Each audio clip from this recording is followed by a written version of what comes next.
We're back on our second episode of Parental Unadvisory. Today we're going to talk about my prison story. So I did 6 years in federal prison.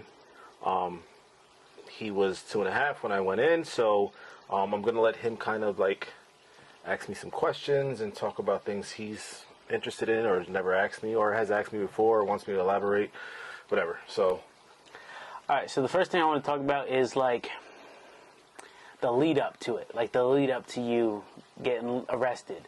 Because like, did you have like a feeling that it was going to happen, or like any sort of like? Because I feel like a lot of times when I hear stories of people getting locked up, like they know a little bit beforehand, like they have a gut feeling, like a bad feeling before they get arrested.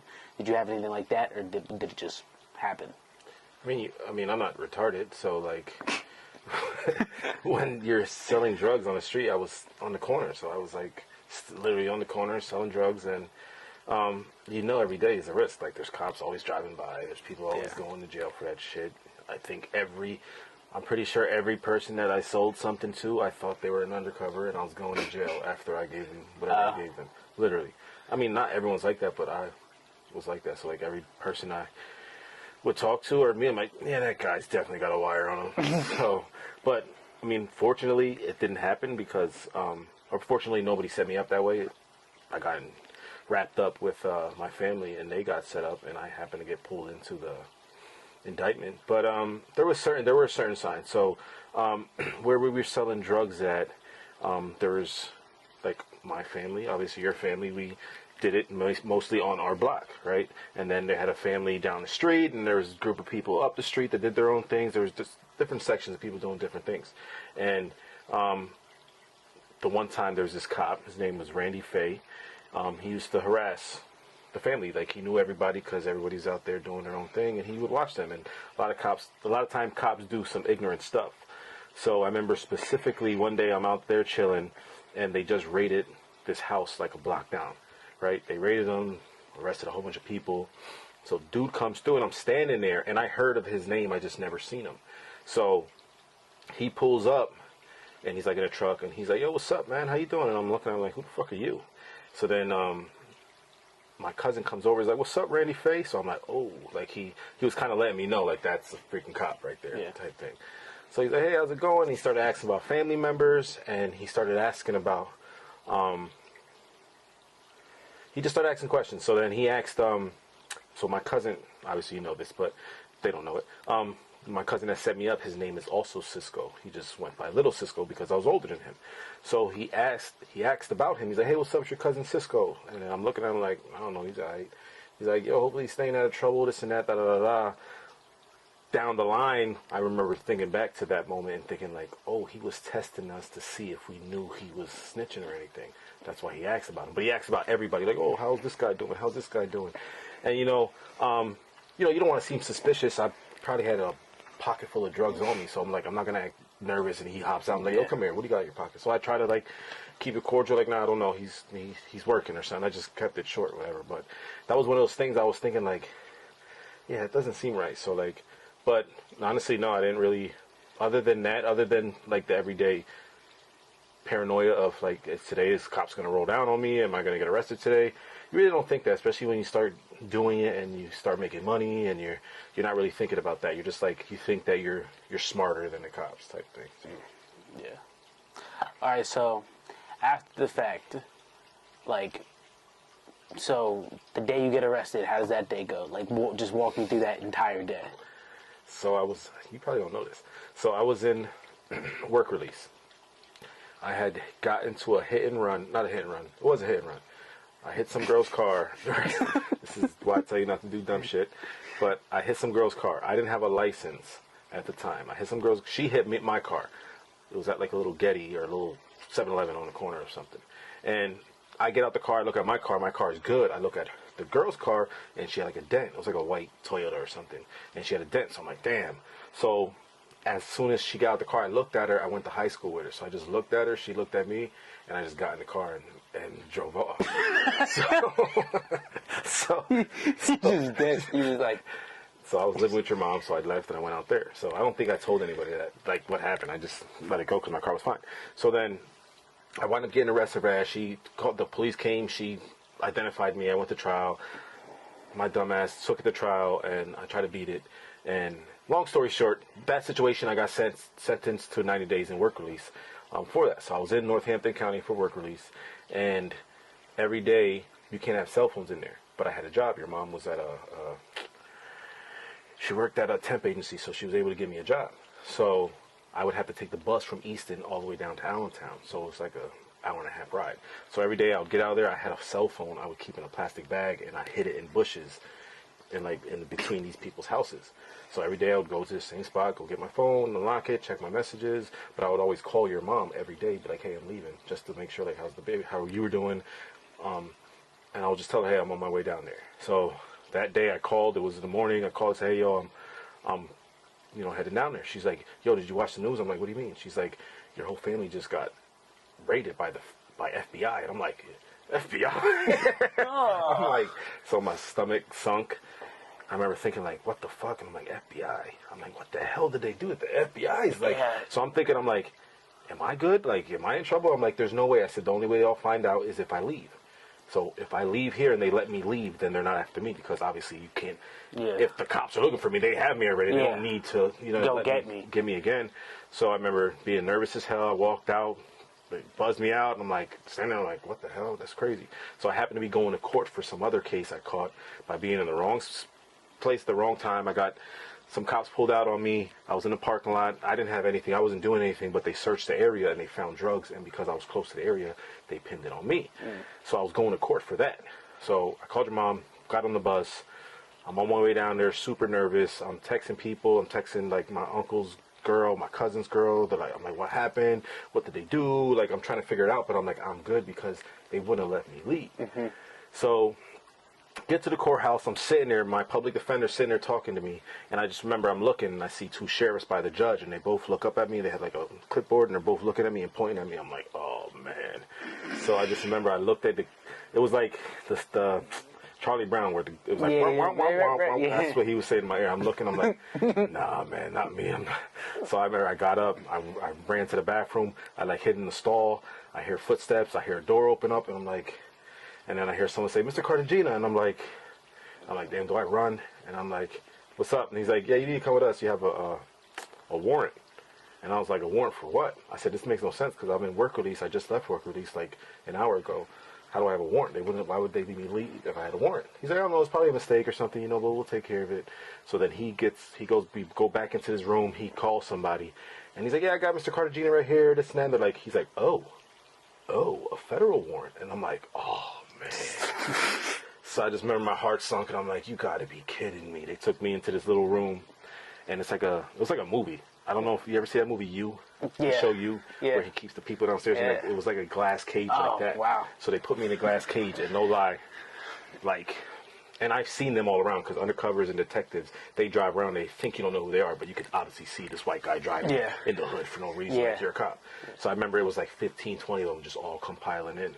And they're all looking at me, and they're like, look at him, he stinks like one. And I'm just like, they're just saying random shit to like piss me. So then that Randy Faye guy comes in. He looks at me, he goes, yep, that's him. And I'm like, oh no, right? Because in my head, I'm still thinking like, okay, maybe they mistake me for my cousin because we have the same name. So I'm hoping like, it's not me, it's him, it's him, it's him. Yeah. And no, it was me. And they took me to the federal building. When I got there, it was everybody that got indicted. It was like 13 of us. So it was. So you saw everybody? Yeah, they put us in the same. It was like and it was crazy because we're all sitting there. We're all like, it didn't hit us right away. Yeah. So we're all sitting there like, yo, what the fuck, man? What is this? And everyone's laughing like, I don't know. I think this nigga was touching kids. Like everyone was just like joking, like it was funny. I remember sitting there like, this shit isn't a joke. This isn't a game. So, we all know why we're here, bro. They were arraigning us, and arraigning means like they take you in and they tell you like your charges and that you're being detained for these charges, and they give you like a court date. So one by one, first person went in there laughing, came out like every person came back out with like they lost their skin color. They're just like. So I remember I went out and my family, your mom, my mom, there was people there. So this is all the same day. Or no? Yeah, it's the same day. Same day. So what? Like they arrest you, they call everybody, and then they just go to see you get arraigned? They called, your family calls the courthouse. Yeah, my husband just got, or I think your mom called and was like, hey, my man just got arrested. I want to know where he's at. Can I come see him? Like, what's he being held for? So I guess they told me he's being arraigned at whatever time it was. So I remember walking out and I remember seeing everybody, and your mom's crying, my mom's crying, and my lawyer, I want to say he asked for bail that day, and he's like, hey, my client's never got in trouble, he's a working man, da da da da da, his charges are this, but I'd like to see if he can get bail. And the DA stood up, and this was when the reality hit me, and the DA was like, no, Your Honor, we want to deny bail because we have evidence that he would traffic and transport drugs for his family, and he's looking at the cooking up and distribution of XYZ amount of cocaine, and he's looking at anywhere from 0 to 40 years. So I remember when he said that, Eddie jumped up and was like, what the hell? Kicked the door, the sheriffs rushed them and like grabbed them to calm them down, because you hear your brother is about to do 40 years, and you're like, what the hell? 40 is crazy. And then, that was the first day. Wow. Yeah. That's crazy. Wow, that's wild. So when you first got locked up, I remember when I was a kid, you weren't always far away. You were for a while, you were close. Like you were in the county. So was that the county? So how was like getting there? Like the first couple of days or first? It's the same thing. They put you in intake. Intake. I will never remember the smell, the look, the feel. You wake up and it was like some Call of Duty shit where it's like it's a cell, but there's holes so everyone can talk to each other. So like at night everyone's still bullshitting because a few of us were together because there was 2 separate units. So we're all talking like, man, this shit is crazy. Who do you think snitched on us? Like we're all trying to figure out what the hell's going on because they don't really give you any details other than your charges are drugs, possession, and that's it. So you really don't know what's going on yet. So I remember we're all joking and laughing. I'm just laying there just thinking in my head like, what the hell is going on? Right? I was just scared. Like, you don't know what's going on. Yeah. I remember being woken up and it's like a Indian sounding lady just making announcements, but it sounded like some Call of Duty, like scary, like this shouldn't be happening. I remember I woke up and thought it was a dream. Like I was hoping it was a dream. Then I'm like, no, I'm still here. This is reality. But you're in intake for like 3 or 4 days because they have to give you a TB shot. Once your TB shot shows that you don't have tuberculosis, they send you to population. But when you're in there, like, you don't know what's going on. So, like, I'm calling your mom. I'm like, because I'm hoping she figured out because you have to have money on your phone card, be able to call people. So if they don't put money on their card, you can't call nobody. So I'm sitting there. I eventually got a hold of your mom. She's crying. She's like, I don't know what's going on. I'm like, I don't know what's going on either. She's like, what do you think it is? And I'm like, you really can't talk over the phones because they're recorded. So, like, before you go to court, you don't want to say anything because you could slip up and say something that they listen and it makes it that you're guilty. You might say something that you're guilty. So I'm like, I don't know who it is, whatever. But you go upstairs, and so I was there for they call it pre-sentencing, meaning like you're pre-sentenced. So I was there for a whole year, 12 months. I was in there. So at first you wait around to see if they're gonna get you to plead guilty or go to trial.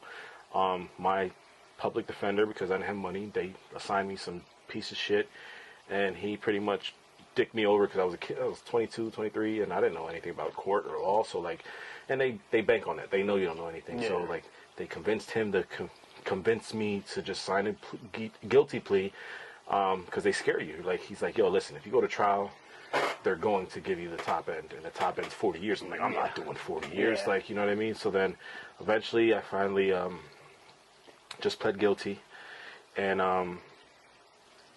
it was crazy though, because obviously you don't know anything, but I was with your cousin. We were in the same unit, so there's a law library. So the law library is a computer where you can like look up cases and start looking up information and try to help you beat your case, because some people like do their own homework. So I started looking stuff up. I was finding things that kind of could have helped me, like downward departures, which is like, it's a long story, but like, you have a guideline range. Your sentence is based off of a certain amount of drugs. That guideline range is what the judge has to sentence you to. He doesn't have to, but it's like a guideline of a mandatory. I had a mandatory minimum, meaning that the judge cannot go under 5 years. My mandatory minimum was 5, but the range was like 5 to 10 or something like that. So that's what they usually sentence you within your guideline range, unless there's circumstances like you're a piece of shit or you're a repeat offender or you do something that kind of boosts it up. So I start finding things to try to help me. So I remember my lawyer comes, I request to see him, he comes, and I was excited because I found stuff that could help me. I'm like, oh shit, like I might be able to just only get like 3 years or like 2 years or something. So I remember I sat down, I had a whole notebook written up, and I'm like, so he starts talking, he had the guilty plea. So the last time I seen him, he showed it to me. It was pretty much me saying, I'm guilty, I got nothing in return, I'm just saying I'm guilty, and they could sentence me from 0 to 40. But he's saying the guideline range is 5 to 8 or 5 to 10. So I'm like, yo, listen, I want you to try to do this. I want you to try to do this. I found this case where this guy in my same circumstance only got this much, so you could try to get this. He looked at me, he was like, are you fucking kidding me? And I'm like, what? He goes, I'm tired of you fucking guys. And he's talking just like this to me. He's like, I'm tired of you fucking guys coming in here and telling me how to do my job. I've been doing this for 30 years. You're not going to tell me what to do. And so I'm looking, I'm like, oh, I said, first off, I thought I was the one fighting for my life. You get to go home after this. I'm in here stuck. Like, I'm just trying to do stuff to help me. You want me not to help myself?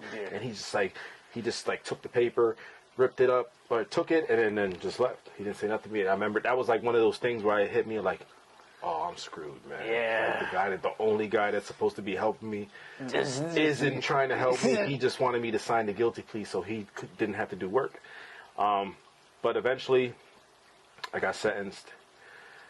To 72 months. It was kind of a relief because, like I said, my range was 5 to 10, so I got 6. So it wasn't 10, which is horrible, but 6, I'm like, all right, I could do 6. Like, 6 is still bad, but, like, I could do it. So me and your mom were kind of relieved. Like, we used to talk about it, and she was kind of like, that's not that bad. And it's better than 40, man. Yeah. So eventually I got sentenced. Once you get sentenced, you sit around in there for a while until they sent you to because I was in the county, I was in federal. So once you get sentenced, you belong to the feds now. So like the feds came and picked me up, which is U.S. Marshals. They came and picked me up, took me to Philadelphia. There's no federal detention center around here, so the closest one is Philly. Sent me to Philly. That was scary because Philly's nuts. And you don't know, you're not from out there. Right, I'm not from out there. They had me, I got sentenced with this retard. He was a complete moron.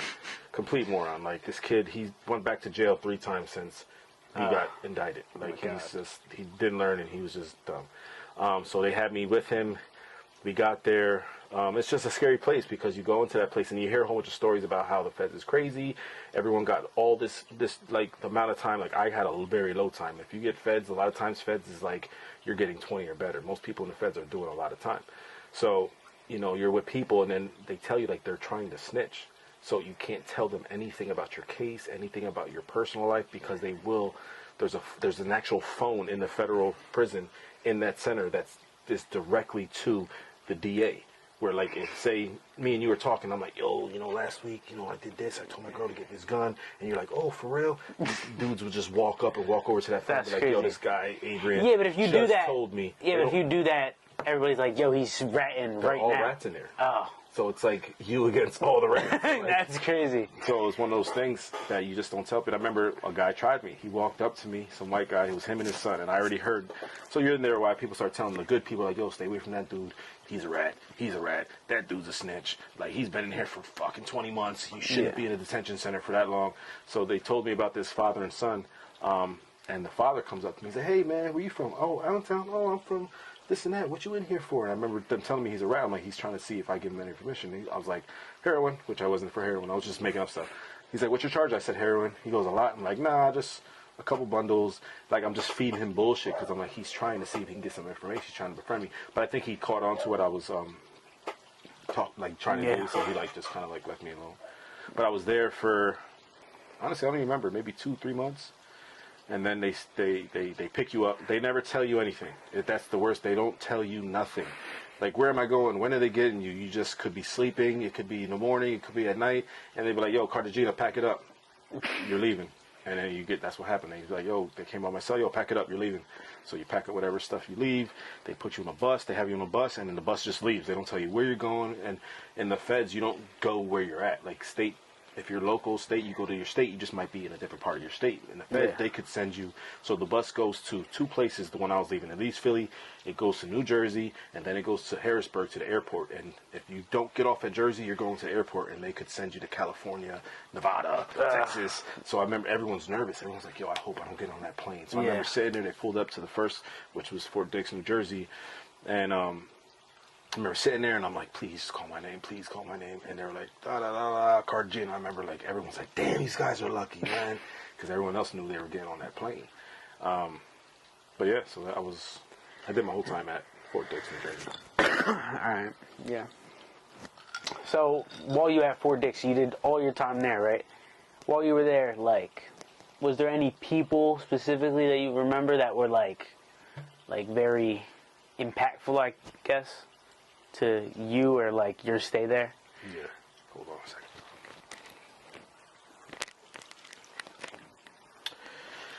There's a few people. So, yeah, I met a lot of good guys. Honestly, I probably met more good guys in prison than I did out here. I'm not going to say good, like, I was a kid. I made a mistake. I was young. I started hustling. I wound up in jail. I wasn't a bad person. I just did some dumb shit. Yeah. So you meet other people that are like that. So, first guy I met was, my homie, Jay. They call him Jody, Jay. He was this Cambodian kid. He looked like something out of he still does, but he looked like something out of a Rambo movie. So he had the long ponytail all the way down to the ground. He was like stocky like this. He was jacked. And I remember I met him in Philly. So we used to like work out, do push-ups together. He was a cool kid. He was young. He was probably like the same age as me. Had kids, the same situation. He was in there for drugs, guns, stupid shit. So I met him first. He wound up being, can't remember if he got to that jail first or I met him there, but I think he left and was there first. But I met my boy Vic.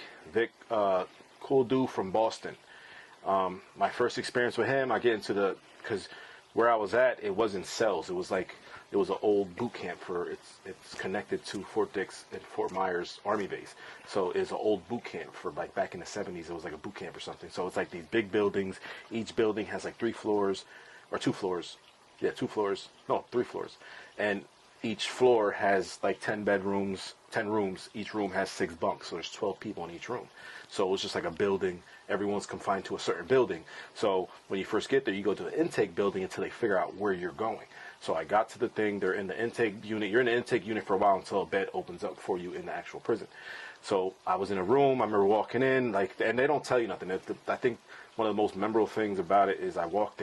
They literally, you get off the bus, they search you, they give you clothes, and they open the door and they say, go ahead.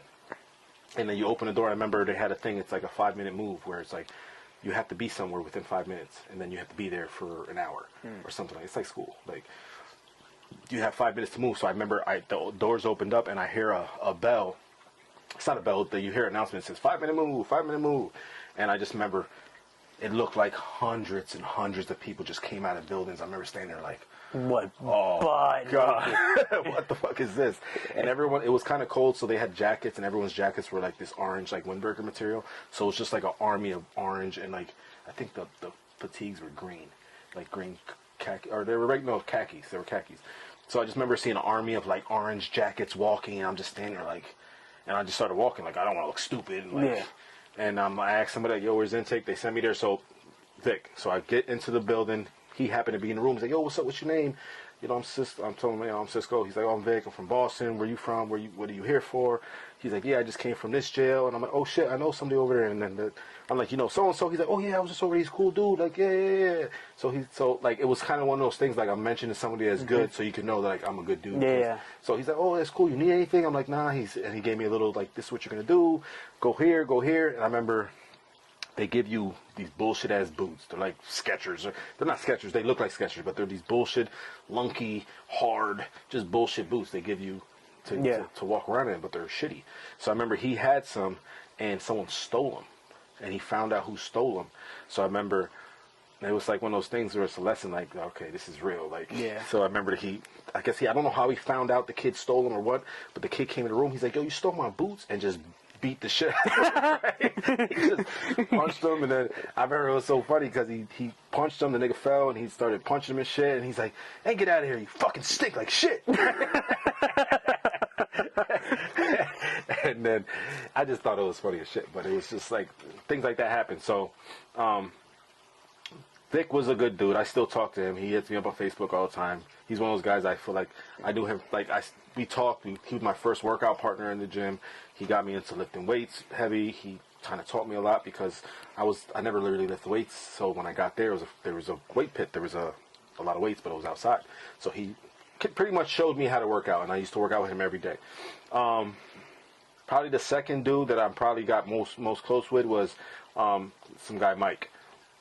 So another guy that was in intake with me was this little fucking meatball. He was an Italian. I forgot his name. It pissed me off. I tried to look him up, but I forgot his name. Little short Italian dude. He was miserable, always fucking miserable, but he used to talk to me.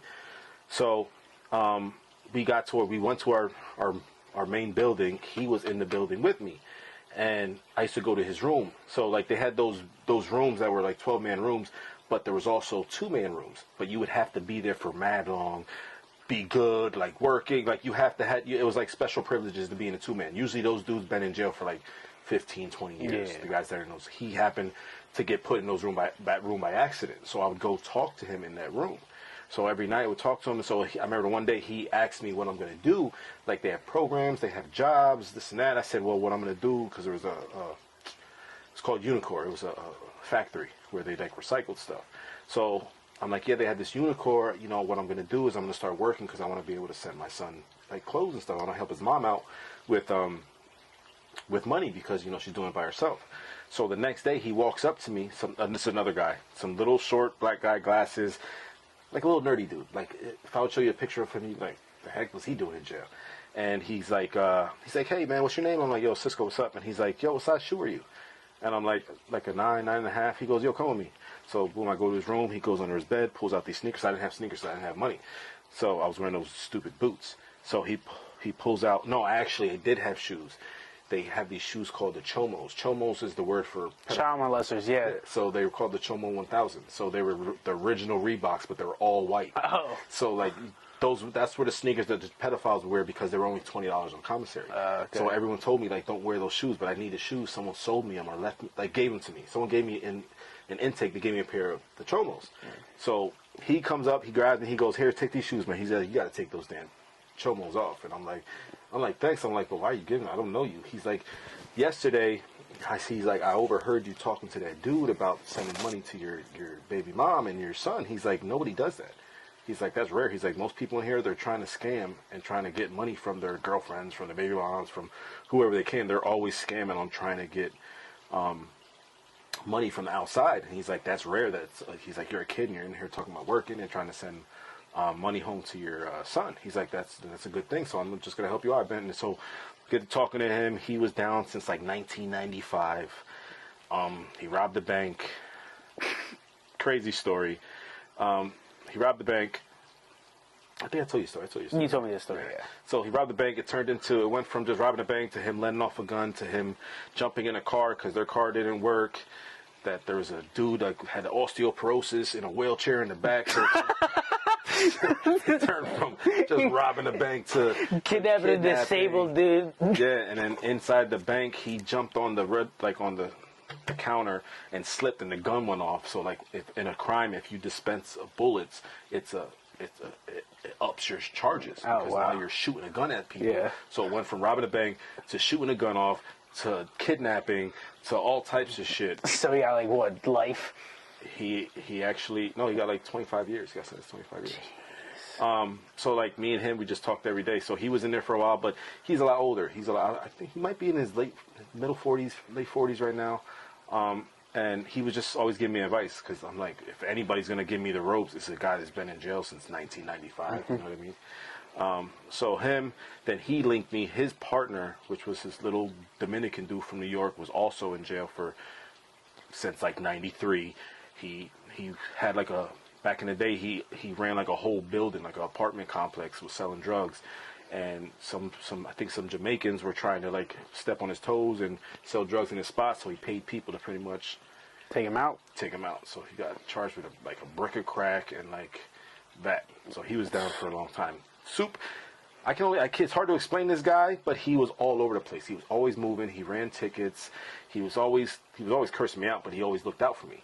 But like he was always like he was burnt out. He was in jail for freaking 30 years. So like it turned you into a little like burnt out. So he was institutionalized. He was institutionalized. Like everything he woke up, had his routine. He would collect all his tickets, pass out his tickets.